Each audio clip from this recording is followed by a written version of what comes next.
A few weeks ago, I did a video all about your assumptions about Britain, and I had so many replies that I've had to make a second part, and this is what you sent me. Hello, I'm Nazila from Iran. Hello. I want to know if it's true that most of the British men are henpecked.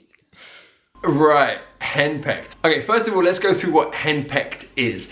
It's a man who is ordered to do things by his wife. He is maybe a little bit scared of her, and he is under her control as such. So we see it as being a negative thing. Now, I think Nazila was being quite funny there. No, I don't think all British men are henpecked. I'd like to think there's a balance between the genders, but I don't know, maybe I'm wrong. But there are a couple of examples of famous henpecked men. So in a series called Fawlty Towers, which is a sitcom from the 1970s, I think, Basil Fawlty, the main character, is definitely someone that we would describe as henpecked by his wife, Sybil. Basil! Don't you dare give me any more of those pathetic lies! Oh, right.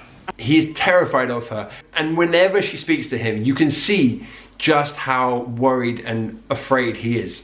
It's a comedy, so it's all very funny. I definitely recommend watching Fawlty Towers on YouTube if you can find it.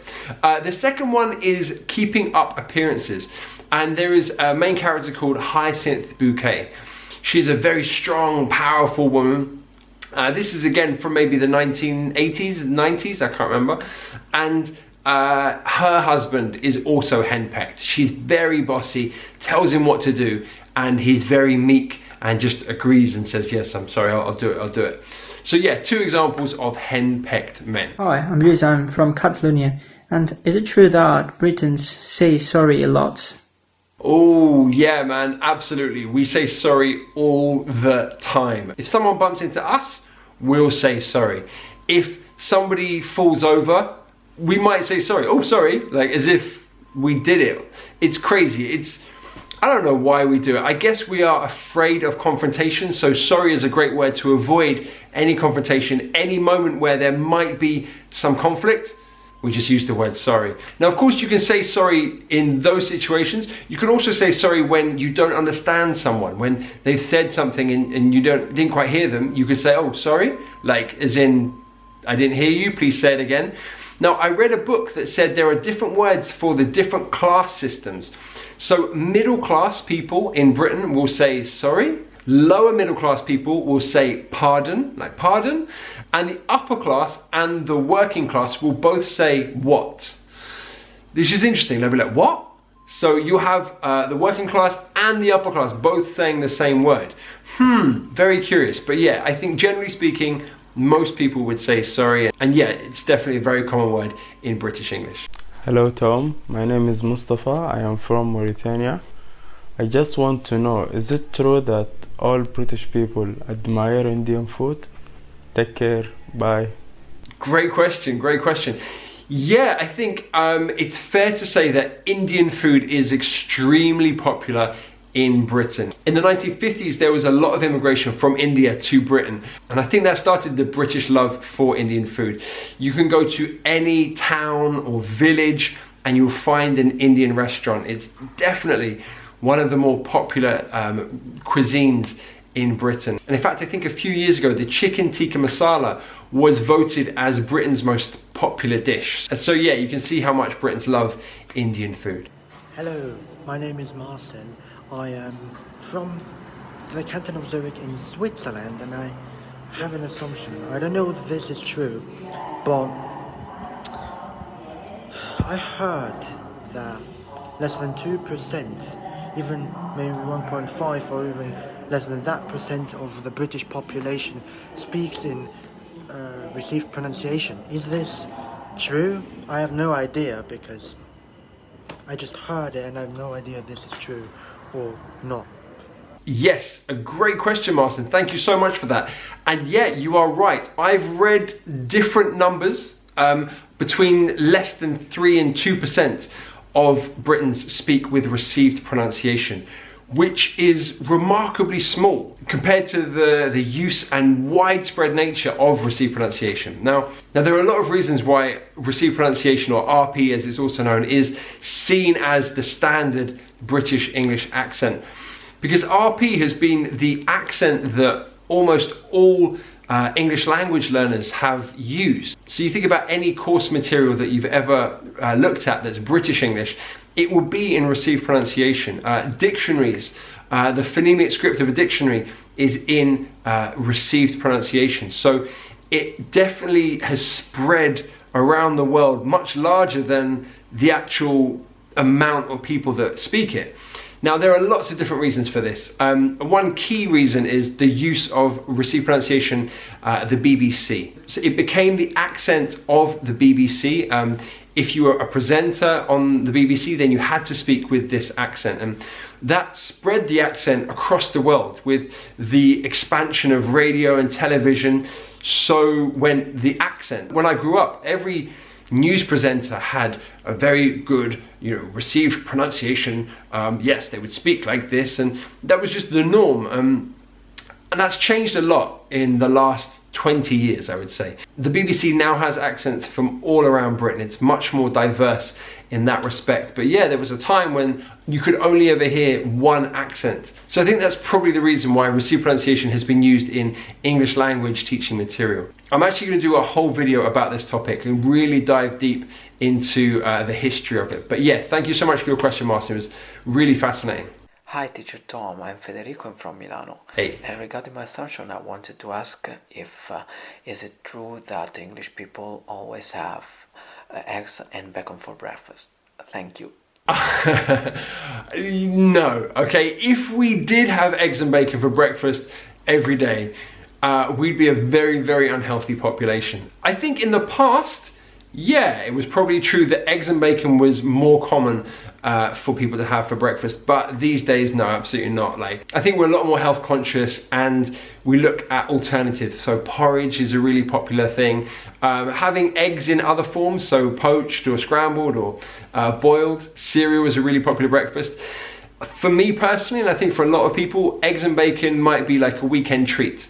So you might cook up a full English breakfast with eggs, bacon, sausages, baked beans, maybe at the weekend. For me personally, like once a month or something like that, like not very often at all, but it is wonderful and super delicious. And if you come to Britain, please try a full English breakfast. But yeah, no, not every day. I think that wouldn't work in the long term. Hey Tom, how did everything go with you? I hope you're doing fabulous and well. My name is Muhammad Ala and everybody calls me Aladdin. I live in Cairo, which is the capital of Egypt. So I have an assumption about British people and the UK. There is segregation over there and they don't want to speak to foreign people. I'm not sure about that. If that's right or wrong, please tell me. And you have to be fair. Because I've seen that several times on YouTube videos. That's true. So this is a great question and I'm really happy that you asked me this question. It's not easy to answer, I've got to be honest with you. And in fact, I don't think I'm the best person to answer it, but I will give my opinion. But I think probably what's best is for you guys, all you guys that have moved to London, moved to Britain, from other countries, you're in a much better position to tell me and to tell Ale what it's like. Have you been accepted by local people? Have you found the transition easy? Were you welcomed? Or did you come up against resistance and maybe weren't accepted by local people? And maybe you've struggled and found it really hard. So I think your experiences are really important to share. I'm from Britain, I'm from London, so I can't really talk about this with any real experience.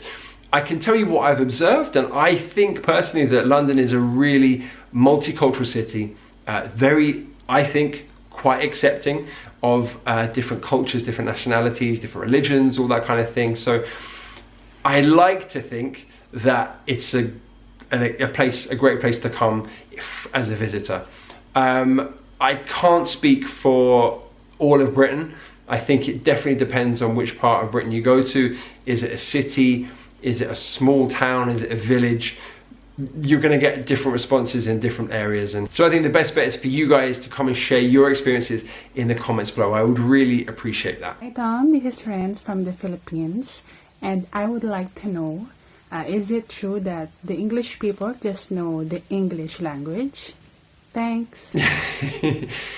Yeah, I'm embarrassed to say that certainly people that I know, myself included, we are really bad at learning other languages. I studied French at school for 6-7 years and my French is terrible. I've got nothing. Je m'appelle Tom, j'habite Londres.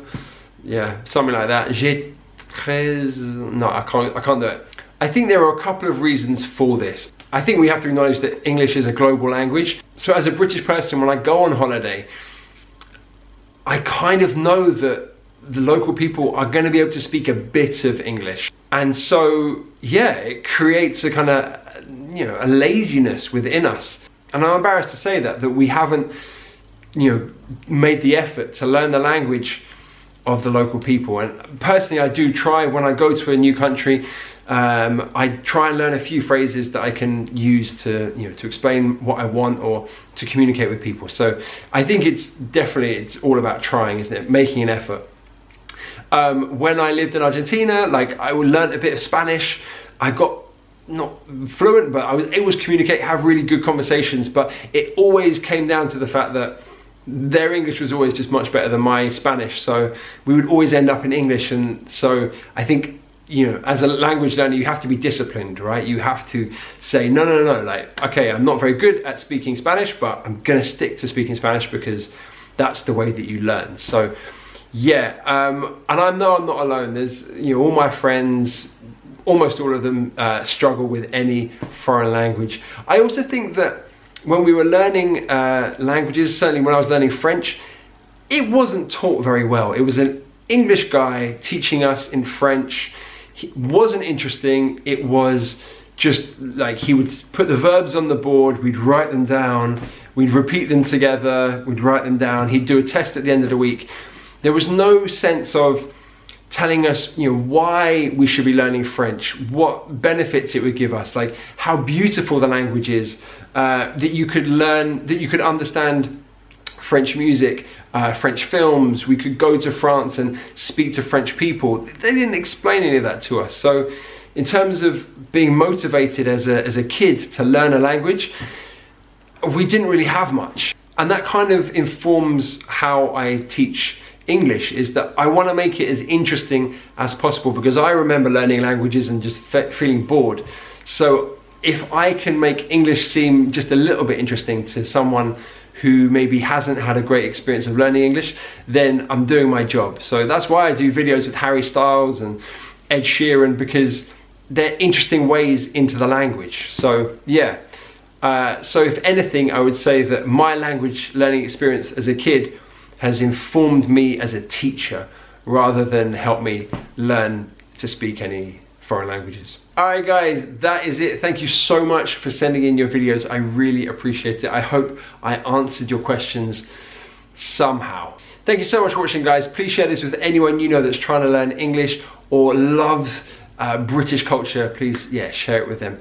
Until next time, this is Tom, the Chief Dreamer, saying goodbye.